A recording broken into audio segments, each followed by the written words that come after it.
ฟ้อนรำล้านนาประยุกต์มาจากจังหวัดเชียงใหม่นะเจ้าตะกี้เปิ่นกับฟ้อน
ปรบมือให้กับกลุ่มคณะช่างฟ้อนคนฮักการฟ้อนรำล้านนาประยุกต์จากจังหวัดเชียงใหม่นะเจ้าวันนี้เปิ่นมาไกลเนาะ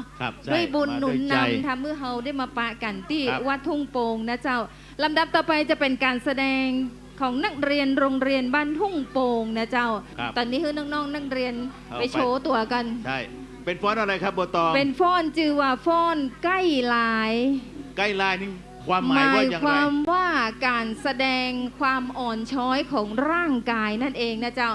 พร้อมแล้วปรบมือให้กับการแสดงของน้องๆโรงเรียนบ้านทุ่งโป่งนะเจ้าร่างกายของมนุษย์เฮามีความมหัศจรรย์ทั้งแข็งแรงและอ่อนช้อยถ้าอยู่ในร่างของพ่อจายก็จะแข็งแรงถ้าเป็นแม่หญิงก็จะมีความอ่อนช้อยแข็งกับอ่อนและแข็งผสมผสานกันเหมือนอย่างเช่นวันนี้ยินกับหยางเลยเนาะยินหยาง